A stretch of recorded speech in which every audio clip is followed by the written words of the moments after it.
Doctor बीना चतुर्वेदी की आवाज़ में उनके कहानी संग्रह यादों का महल से सुनिए कहानी एक दूसरे का सहारा।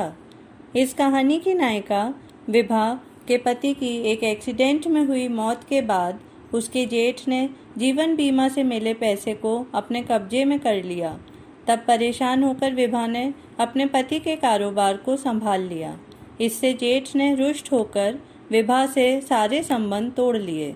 जेठ की मौत के बाद विभा ने अपनी जेठानी की सहायता करते हुए उनसे कहा कि अब हम दोनों एक दूसरे का सहारा बनकर शांतिपूर्वक रहेंगे।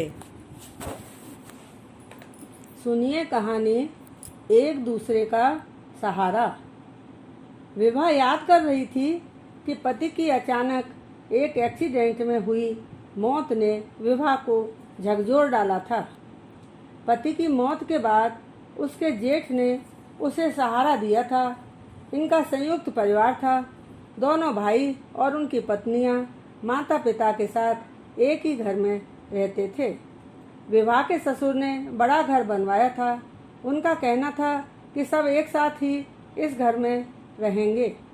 पति की मौत के बाद जीवन बीमा की एक बड़ी रकम भी उसे मिली थी, मगर सारा पैसा जेठ जी ने अपने कब्जे में कर लिया था। वह पाई पाई के लिए मोहताज हो गई थी। फिर ऐसी हालत हो गई कि बेटे की परवरिश के लिए विभा को जेठ जी का मुंह ताकना पड़ता था।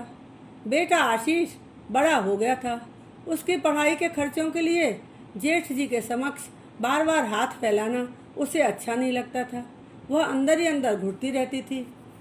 अपने पैसों के होते हुए भी जब विभा को ऐसी परिस्थिति से गुजरना पड़ा, तब उसने अपने पति के कारोबार को स्वयं संभालने का निर्णय लिया।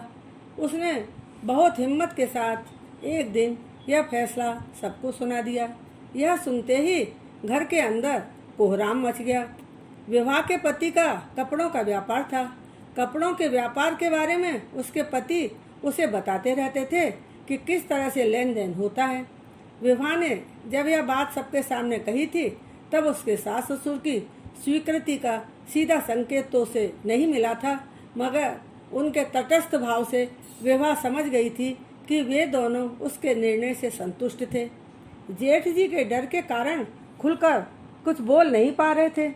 जेठ जी क्रोधित होकर कहने लगे थे, मेरे जीते जी, हमारे खानदान की बहू घर की चार दीवारी को लांघकर कपड़ों के कारोबार को संभालेगी, मर्दों के काम करेगी क्या? विभा ने आत्मसम्मान के लिए घर की चार दीवारी से बाहर जैसे ही कदम रखे, उसके पश्चात उसके साथ घर में ऐसी स्थिति पैदा कर दी गई कि उसे अपने सास ससुर का घर छोड़कर अपने बेटे आशीष के साथ किराए के घर में रहना पड़ गया।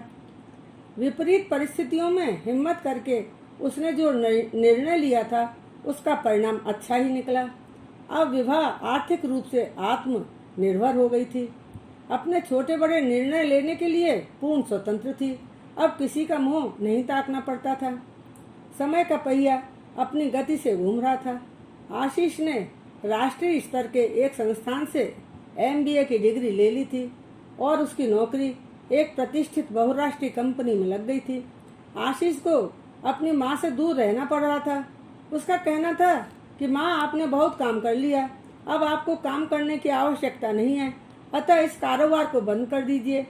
विभा का कहना था कि बेटा, तुम अपने काम पर ध्यान दो, मैं इस काम को इतना आगे बढ़ा चुकी हूँ, अतः इसे बंद करना नामुमकिन है। मैंने इस कारोबार पर अपनी पकड़ बना ली है और मैं आत्मनिर्भर होकर ही रहना चाहती हूँ। आशीष अपनी कंपनी में काम करने वाली मीता के प्यार के बंधन में बंध रहा था। उसने अपनी माँ को यह बात बताई। यह सुनकर विभा बहुत खुश हुई। विवाह की अनुमति मिलने पर दोनों शादी के बंधन में बंध गए। आशीष अपनी माँ को जी जान से चाहता था। उसने अपनी माँ को संघर्ष करते हुए देखा था। आशीष और मीता को अपनी नौकरी में काम करते हुए विदेश जाने का अच्छा अवसर मिल रहा था। आशीष का कहना था कि विवाह उसके साथ विदेश चले, मगर उसने यह कहकर टाल दिया कि अभी इसकी आवश्यकता नहीं है, जरूरी होगा तब देखा जाएगा, तुम दोनों खुश होकर जाओ। आशीष और मीता प्रायः प्रतिदिन ही फोन पर अपनी माँ से बात करते थे।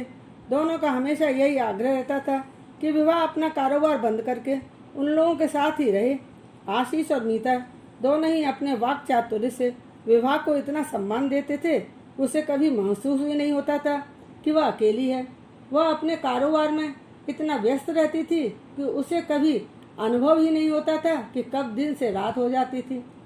जब विवाह के सास ससुर जेठ जी के साथ रहते थे तब उसने बहुत बार कोशिश की थी कि वह दोनों उसके साथ रहने के लिए आ जाएं, मगर जेठ जी का झूठा दम हमेशा आड़े आ जाता था। उन दोनों की इच्छा होते हुए भी उन्हें विवाह के पास नहीं जाने दिया गया। नाते रिश्तेदारों के माध्यम से ही विवाह को मालूम हुआ कि 3 दिनों के अंतराल में सास और ससुर दोनों का देहांत हो गया था। ऐसा दुखद समाचार सुनकर विवाह अपने आप को वहां जाने से रोक नहीं सकी थी। उसे इस बात का बहुत अफसोस हो रहा था कि वह अपने सास ससुर के अंतिम दर्शन तक नहीं कर सकी थी। बहुत हिम्मत करके दुखी मन से वह वहां गई थी, मगर उसे वहां से उपेक्षित होकर ही आना पड़ा था। किसी ने बात तक नहीं की थी। विवाह के जेठ जी उससे किसी भी प्रकार का संबंध नहीं रखना चाहते थे। परिवार में होने वाले अच्छे बुरे सभी कामों के समाचार नाते रिश्तेदारों के माध्यम से ही विवाह को मिलते थे। जेठ जी ने अपने दोनों लड़कों की शादी में भी विवाह को नहीं बुलाया था। बाद में पता चला कि दोनों बेटे अपनी पत्नियों के साथ बाहर चले गए। अपने बेटे बहुओं के साथ भी उन्होंने अच्छा व्यवहार नहीं किया था। एक व्यक्ति के अनुचित व्यवहार के कारण पूरा परिवार छिन्न भिन्न हो गया था।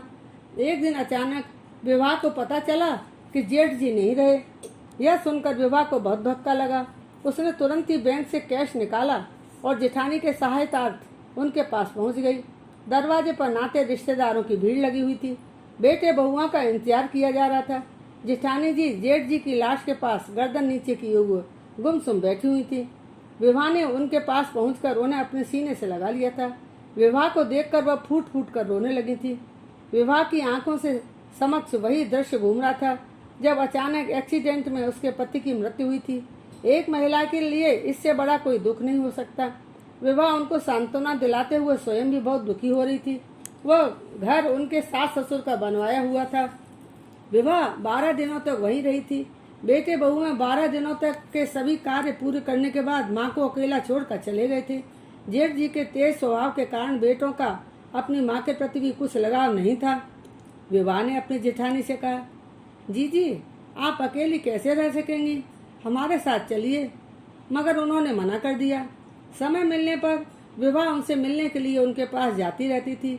एक दिन उन्होंने दुखी होकर विवाह से कहा था कि विवाह, हम अपने किए पर बहुत शर्मिंदा हैं। हम लोगों ने तुम्हारे साथ अच्छा व्यवहार नहीं किया था। इस बात को मैं भली बात जानती और समझती थी, मगर उनके समक्ष कुछ भी बोलने की मुझ में हिम्मत नहीं थी। तुम तो जानती ही हो कि माताजी और पिताजी भी उनका विरोध नहीं कर पाते थे। उनके खौफ के कारण ही हमारे बच्चे भी हमसे दूर चले गए। विवाह, मेरी मजबूरी को समझते हुए क्या तुम मुझे माफ नहीं करोगे? विवाह ने कहा, अरे जी, आपने ऐसा कैसे सोच लिया? मैं सब कुछ समझती हूँ। आपने तो कभी भी मेरे साथ बुरा व्यवहार नहीं किया था। मुझे हमेशा छोटी बहन ही समझा। आप भी जानती होंगी कि आप लोगों से अलग जाकर रहना मुझे क्या अच्छा लगा होगा, मगर क्या करती, मैं विवश थी, लाचार थी। मुझे अपने बेटे की परवरिश समुचित ढंग से करनी थी। बिना बाप का बच्चा होने के कारण वह कब तक छोटी छोटी चीजों के लिए तरसता रहता है। जी, आप पुरानी बातों को हमें भूल जाना चाहिए। उनको याद करने से कोई फायदा तो होगा नहीं, बल्कि मन ही खराब होगा। जो कुछ होना था सो हो गया। जिंदगी कभी बंधे बंधाए समीकरणों से नहीं चलती। हमारे बच्चे अपने हाल में खुश हैं, यही सोचकर हमें संतोष करना चाहिए। उनको अपनी जिंदगी अच्छे ढंग से जीनी चाहिए। हम लोगों का क्या है, बस ढलती उम्र है, धीरे धीरे चलती रहेगी। किसी के विषय में हमें कुछ नहीं सोचना, बस हम और आप एक दूसरे का सहारा बनकर शांतिपूर्वक रहेंगे।